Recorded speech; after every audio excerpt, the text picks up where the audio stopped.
مفتی ابو محمد صاحب آپ کیا سمجھتے ہیں کہ بھول جانا اور آگے بڑھنا کتنا مفید ہے؟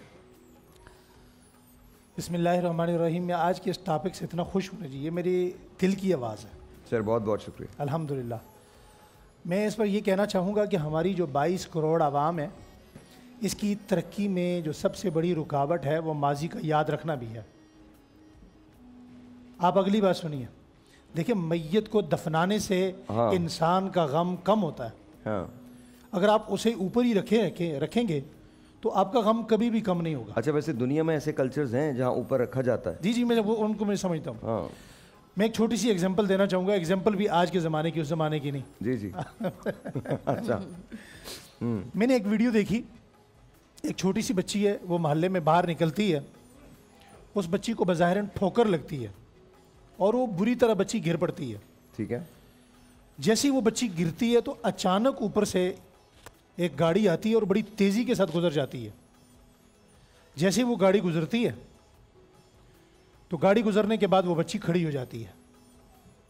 اب اگر یہ بچی کو ٹھوکر نہ لگتی تو یہ بچی ختم ہو جاتی, گاڑی کے نیچے آ جاتی. مگر وہ ٹھوکر جو لگی وہ اس کی زندگی کا باعث بنی. تو زندگی میں بہت ساری جو ٹھوکریں لگتی ہیں, قرآن کریم اشارہ کرتا ہے ما اصابکم من مصیبت فبما کسبت ایدیکم, یا تو وہ تمہارے ہاتھوں کی کمائی ہوتی ہے یا وہ کسی حکمت کے تحت ہوتی ہے. اس کا مطلب یہ نہیں ہے کہ تم اسے یاد رکھو. اشفاق احمد مرحوم رحمۃ اللہ علیہ نے اپنے پوتے کا بڑا خوبصورت چھوٹا سا واقعہ کوٹ کیا یہاں پہ. وہ کہتے ہیں ہم ایک خوبصورت مقام پر گئے ہوئے تھے. اچانک دیکھا کہ صبح جب ہم اٹھے, روشنی ہوئی تو باہر زبردست قسم کا موسم ہے, ہریالی ہے, باد و براں ہے, سنو فال ہے. لیکن شیشے سے میں اپنے پوتے کو اٹھا کے کہہ رہا ہوں, بیٹا باہر دیکھو, باہر کتنا خوبصورت منظر ہے. مگر شیشے کے اوپر اس بچے نے دیکھا کہ چھوٹا سا کوئی مکھی یا کیڑا مکوڑا مرا ہوا ہے. اور وہ کہتے ہیں یہ کیا ہے؟ تو اس سے اشفاق احمد مرحوم رحمۃ اللہ علیہ نے جو سبق اخذ کیا وہ کمال ہے. کہتے ہیں اس بچے کو میں باہر زندگی دکھا رہا ہوں اور وہ مری ہوئی مکھی کے پیچھے لگا ہوا ہے. ٹھیک ہے. اب یہ جو مکھی مری ہوئی ہے یہ ہمارا ماضی ہے.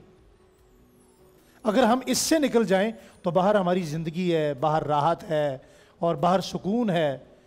تو میرے خیال میں اگر ہم اپنے ماضی کے قصوں کو بھول جائیں تو قرآن کریم نے اسی کی طرف اشارہ کیا, اولئک علیہم صلوات من ربہم ورحمہ.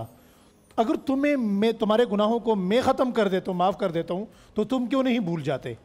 تو ہماری عوام کی سب سے بڑا مسئلہ یہ ہے کہ ہم ماضی کے قصوں کو یاد رکھ کر ہم آدھی بیماریاں ہماری یہ ہیں, شوگر ہے, بلڈ پریشر ہے. بالکل صحیح ہے. اور آئی تھنک ماضی کے قصوں میں رہتے ہیں, ماضی کے غموں میں رہتے ہیں, اور ہم کو ایسے لگتا ہے کہ جیسے مطلب ہم ماضی ہی سب کچھ ہے.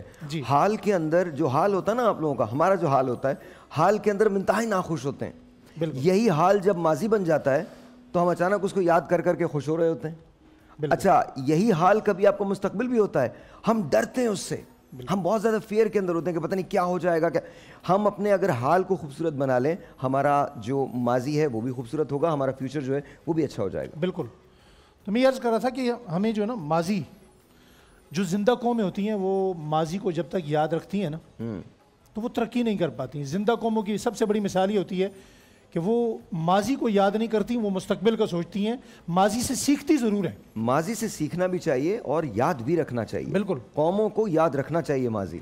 دیکھیے آپ تمام لوگ, دیکھیے میں یہ سمجھتا ہوں کہ اگر ہم اپنی غلطیوں سے سیکھیں گے نہیں تو ہم آگے پروگریس نہیں کر سکتے. بالکل. ایٹ دا سیم ٹائم اگر میں اپنے ماضی کو یاد نہیں رکھوں گا تو بھی میں آگے پروگریس نہیں کر سکوں گا. مجھے اپنے ماضی کو یاد رکھنا ہے, اپنے اسلاف کو یاد رکھنا ہے, ان تمام لوگوں کو یاد رکھنا ہے جنہوں نے میرے ملک کے لیے کام کیا ہے, میرے لیے کام کیا, بنی نوع انسان کے لیے کام کیا ہے. But at the same time جو میرے غم ہے, میرے دکھ ہے, میری تکالیف ہیں, ان کو مجھے بھولنا پڑے گا.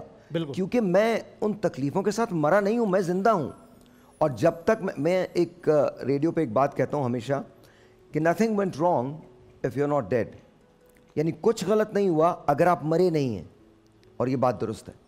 جب تک آپ زندہ ہیں امید قائم ہے, اور امید پہ سب کچھ ہے, امید پہ سب کچھ ہے. جی, اس جملے کو آپ یوں کہہ لیں کہ جو اپنے ماضی سے سیکھتے ہیں نا جی, وہ مر کر بھی زندہ رہتے ہیں. وہ مر کر بھی زندہ رہتے ہیں. آپ کے اور میرے کہیں اختلافات ہیں. مجھے مر کے زندہ رہنے کا کوئی شوق نہیں ہے. میں سمجھتا ہوں جب میں مر گیا تو میری کہانی بھی دفناؤ, مجھے بھی دفناؤ, and we're done.